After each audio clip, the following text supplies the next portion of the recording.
अभूतपूर्व संकट से गुजर रहे श्रीलंका ने भारत से तत्काल आर्थिक मदद की गुहार लगाई है। उसने अंतर्राष्ट्रीय मुद्रा कोष से फंड मिलने तक भारत से और आर्थिक मदद का आग्रह किया है। आईएमएफ से फंड मिलने में 3-4 महीने लग सकते हैं।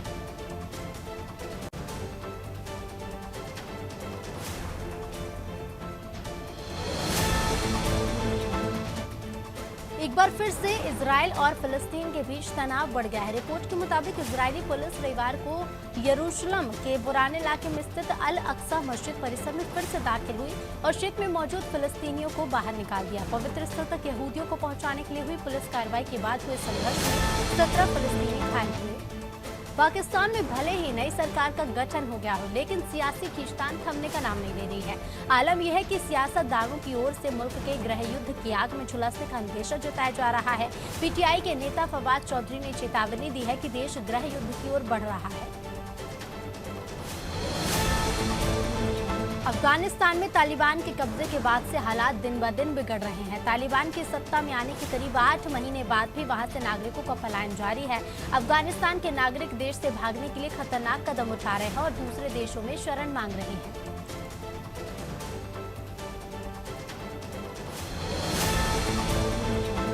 रूस ने अजोव सागर के तटवर्ती शहर मारिपोल पर पूर्ण नियंत्रण का दावा किया है। शहर के बाहरी इलाके में अजोवस्टॉल स्टील फैक्ट्री परिसर से फायरिंग कर रहे यूक्रेनी सैनिकों और लड़ाकों को रूस ने हथियार डालने के लिए अपराह्न 3 बजे तक का समय दिया था, लेकिन उन्होंने अपराध नहीं डाले।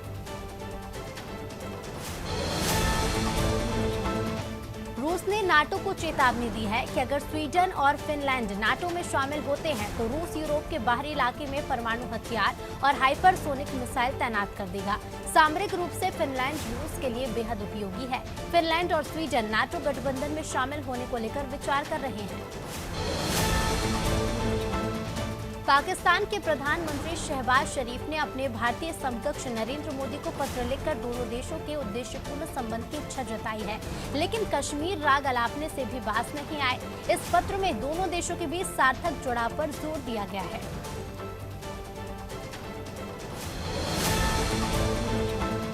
पाकिस्तान में शहबाज शरीफ सरकार के मंत्री गठन से पहले ही खींचतान शुरू हो गई है और इसी कड़ी में पीपीपी को चेयरमैन आसिफ अली जरदारी ने प्रधानमंत्री शहबाज खान के मंत्रिमंडल में शामिल नहीं होने का फैसला किया।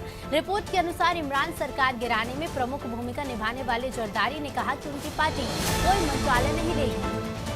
पाकिस्तान ने अफगानिस्तान के तालिबान शासकों से आतंकवादियों के खिलाफ कार्रवाई करने को कहा है। इस्लामाबाद ने कहा कि उसके सुरक्षा बलों को पिछले कुछ दिनों में अफगानिस्तान से सीमा पार किए गए हमलों में निशाना बनाया गया है।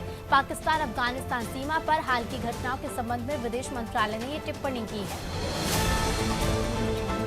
पाकिस्तान के पंजाब प्रांत के नवनिर्वाचित मुख्यमंत्री हमजा शहबाज ने विधानसभा में हुए हंगामे और स्पीकर से मारपीट की जांच कराने का ऐलान किया।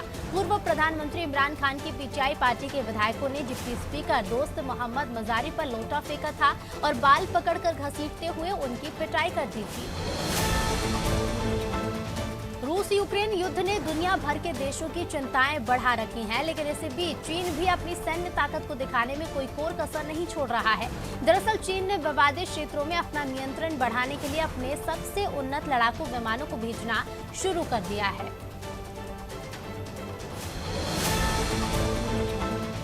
शंघाई में शनिवार को कोरोना के रिकॉर्ड मामले मिलने के बाद चीन के दूसरे हिस्सों में नियंत्रण और बढ़ा दिया गया है। उसका लक्ष्य अत्यंत तेजी से फैलने वाले ओमिक्रॉन वेरिएंट पर काबू पाना है। मध्य चीन के निर्माण क्षेत्र झेंगझोउ हवाई अड्डा आर्थिक जोन से 14 दिन के लिए लॉकडाउन की घोषणा की है। 52 दिनों में भी युद्ध न जीत पाने और भारी नुकसान होने की बौखलाहट में रूसी राष्ट्रपति व्लादिमीर पुतिन यूक्रेन में परमाणु बम के इस्तेमाल का आदेश दे सकते हैं। ये बात यूक्रेन के राष्ट्रपति वोलोदिमीर जेलेंस्की ने साक्षात्कार में कही। जेलेंस्की का कहना है कि ये बात केवल वो नहीं बल्कि पूरी दुनिया कह रही है।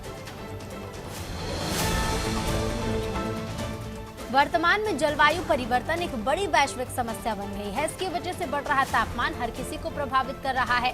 एक नवीन अध्ययन में एक और चिंताजनक बात सामने आई है। इस अध्ययन में बताया गया है कि जलवायु परिवर्तन के कारण महासागरों के तापमान में वृद्धि का असर मछली की प्रजातियों पर भी पड़ेगा। अमेरिका में गोलीबारी की घटनाएं कम नहीं हो रही हैं। अमेरिका के पिट्सबर्ग शहर में रविवार तड़के हुई गोलीबारी में 2 लोगों की मौत हो गई और 11 लोग घायल हुए।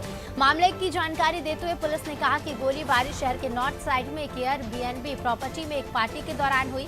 अधिकारियों का कहना है कि अंदर 200 से ज्यादा लोग थे। काला सागर में अपने युद्धपोत के ध्वस्त होने से बौखलाए रूस ने यूक्रेन में हमले तेज कर दिए हैं। रूस ने अमेरिका और नाटो को चेतावनी देते हुए कहा है कि यदि उनकी ओर से यूक्रेन को हथियारों की आपूर्ति जारी रहती है तो इसके अप्रत्याशित परिणाम होंगे।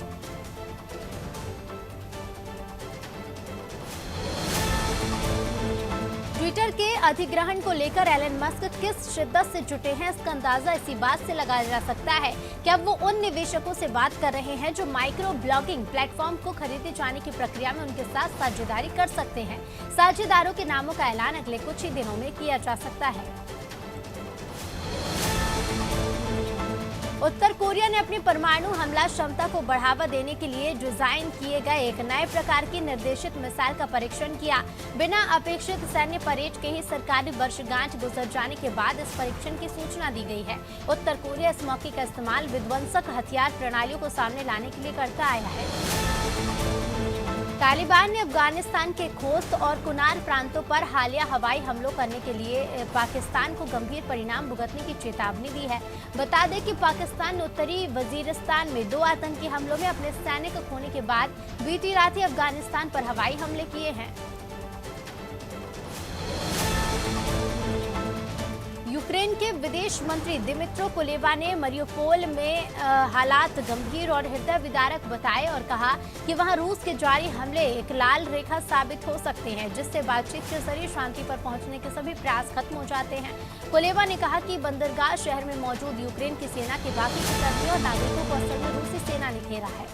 यूरोपीय आयोग ने रविवार को एक बयान में घोषणा की है कि यूरोपीय संघ रूस के आक्रमण से प्रभावित लोगों का समर्थन करने के लिए मानवीय वित्त पोषण में अतिरिक्त 50 मिलियन यूरो आवंटित कर रहा है, जिससे यूक्रेन में मानवीय परियोजनाओं के लिए 45 मिलियन यूरो और मोल्दोवा के लिए 5 मिलियन यूरो शामिल है।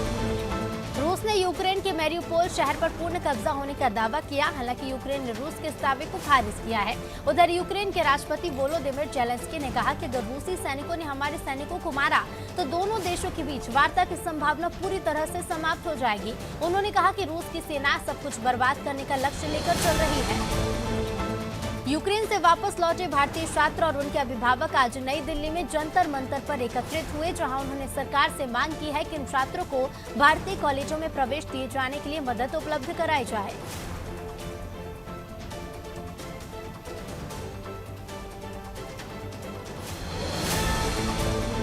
खार्किव में रूस की गोलाबारी में 5 लोगों की मौत हो गई है और 13 अन्य लोग घायल हो गए हैं। यहाँ के गवर्नर ओलेह सिनेहुबोव ने कहा है कि पिछले 24 घंटों में रूसी बलों ने खार्किव पर 23 बार गोलीबारी की है।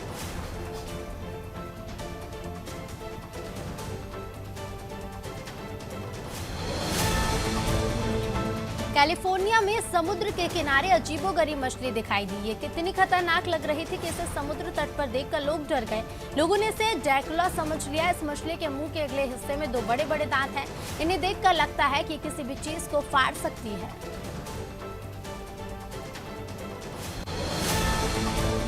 दिल्ली एनसीआर में गर्मी का प्रकोप फिर से बढ़ने लगा है। तापमान तेजी से बढ़ रहा है तो सोमवार से लू चलने की भी संभावना है।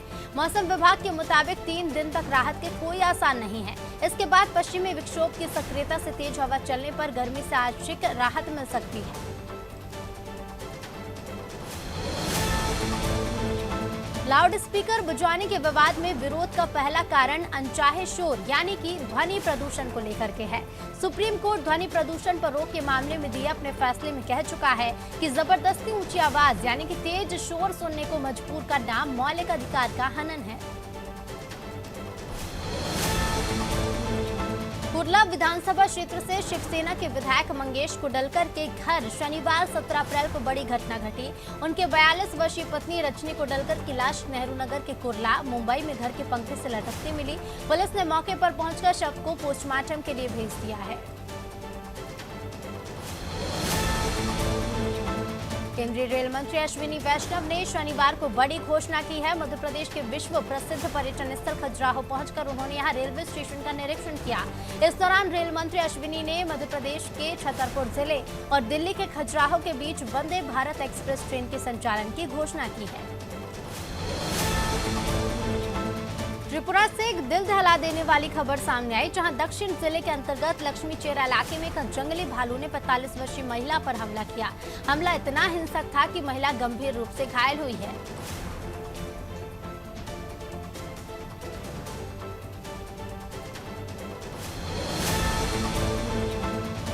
बीएसएफ में साल के शुरुआती 3.5 महीनों में करीब 9,500 जवान शामिल हुए हैं। पाकिस्तान और बांग्लादेश सीमा पर और जवान तैनात करने के लिए युवाओं को बल में शामिल किया गया है। बीएसएफ के एक वरिष्ठ अधिकारी ने कहा है कि इसमें से अधिकतर जवानों का बल में प्रवेश कांस्टेबल के पद पर हुआ। कोरोना काल के बाद आखिरकार इस साल बाबा सिद्दीकी ने मुंबई के आलीशान होटल में इफ्तार पार्टी का आयोजन किया, जिसमें पॉलिटिक्स के जाने माने चेहरे, बॉलीवुड के दिग्गज सितारे और छोटे पर्दे के कई कलाकारों ने शिरकत की। बाबा सिद्दीकी की शानदार इफ्तार पार्टी में सबसे पहले सलीम खान, सोहेल खान और करण सिंह ग्रोवर पहुंचे।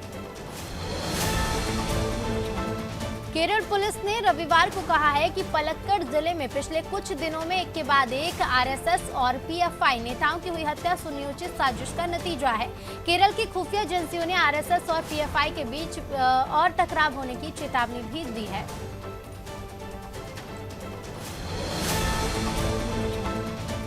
सेना के कमांडरों के 5 दिवसीय सम्मेलन में शीर्ष कमांडर चीन और पाकिस्तान से लगी सीमाओं की मौजूदा राष्ट्रीय सुरक्षा चुनौतियों का आकलन करते हुए इसकी समीक्षा करेंगे।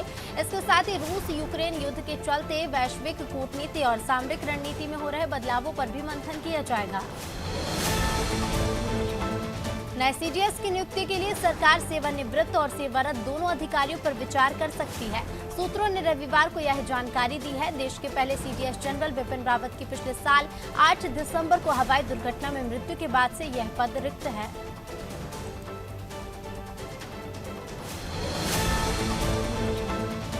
दो 2015 से 2019 के दौरान देश की गरीबी में वर्ष 2011 और 2015 के मुकाबले अधिक कमी आई। इस बात की जानकारी हाल ही में प्रकाशित विश्व बैंक के पॉलिसी रिसर्च पेपर में दी गई है। रिसर्च पेपर के मुताबिक 2011 में अति गरीबी की दर 22.5% थी, तो 2015 में 19.1% हो गई। इंटरनेट मीडिया पर एक पोस्ट को लेकर कर्नाटक के हुबली में रविवार तड़के भीड़ ने थाने पर हमला किया।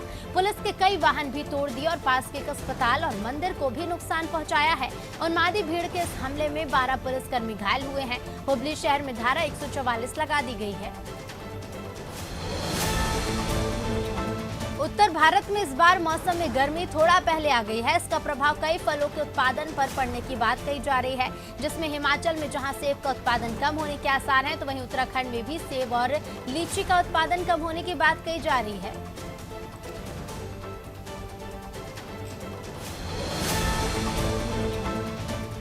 आईएमडी ने कहा है कि 19 अप्रैल तक उत्तर पश्चिम भारत, मध्य प्रदेश और कुछ अन्य राज्यों में लू के और तेज चलने की संभावना है, तो वहीं दक्षिण भारत के कई हिस्सों में हो रही बारिश 18 अप्रैल से कम होने की संभावना है।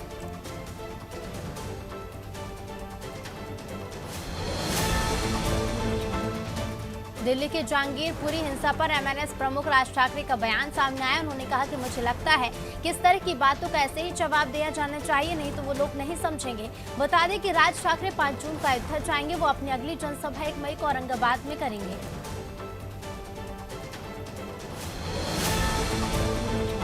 खंडवा में सुरभि साहित्य और संस्कृति अकादमी ने साहित्य सम्मेलन का आयोजन किया। सम्मेलन में लेखक, कवि, समाजसेवी, साहित्यकार, गीतकार और गजलकार शामिल हुए। कार्यक्रम में शामिल सभी महानुभावों को स्मृति चिन्ह भेंटकर सम्मानित किया गया।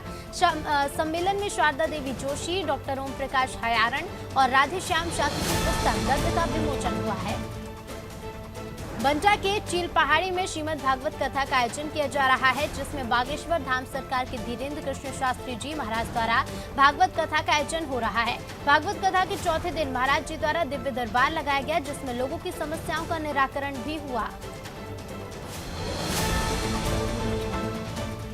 हरपालपुर पुलिस ने लोगों को सख्त चेतावनी दी है। पुलिस ने कहा है कि किराए पर मकान देने पर मकान मालिक को किराएदारों की सूची थाने में दर्ज करनी होगी। साथ ही कहा कि ऐसा नहीं करने वालों के खिलाफ सख्त कार्रवाई की जाएगी।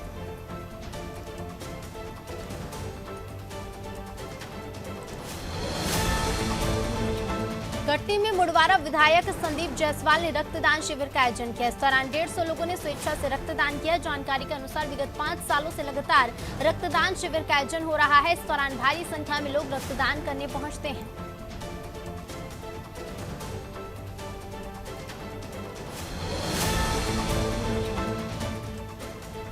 ग्वालियर में एक नवविवाहिता ने घर में फांसी लगाकर जान दे दी। घटना के बाद मायके पक्ष के लोग मौके पर पहुंचे और मृतका के पति पर प्रताड़ना का आरोप लगाते हुए जमकर हंगामा किया।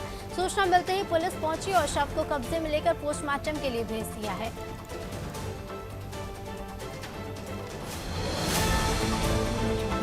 गर्मी से इंसान ही नहीं बल्कि जानवर भी परेशान हैं। इंदौर के कमला नेहरू प्राणी संग्रहालय में जानवरों को गर्मी से बचाने के लिए लगातार प्रयास किए जा रहे हैं। जो प्रबंधन ने जानवरों के लिए जू परिसर में कई बदलाव किए हैं। जानवरों के पिंजरों में हरी नेट लगाने के साथ पानी का छिड़काव और पूल की व्यवस्था भी की गई है।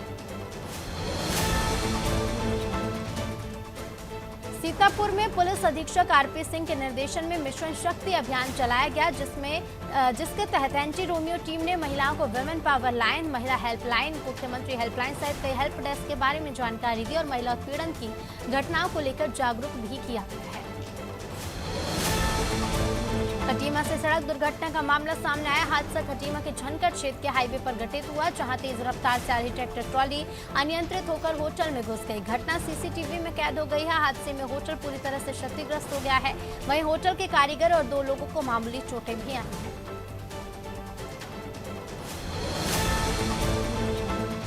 मसूरी में पर्यटकों की संख्या बढ़ना शुरू हो गई है। पर्यटकों की भीड़ उमड़ने से स्थानीय लोगों और व्यवसायियों के चेहरे खिल उठे हैं। स्थानीय प्रशासन व्यवस्थाओं को लेकर हरकत में आ गया है, तो वहीं पुलिस ने भी एक्शन प्लान लागू कर दिया है।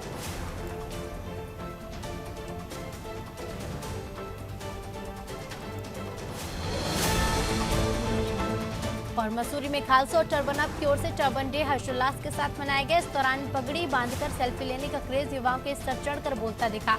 मसूरी के गांधी चौक पर 300 से ज्यादा युवाओं ने युवकों को पगड़ी बांधने सिखाई।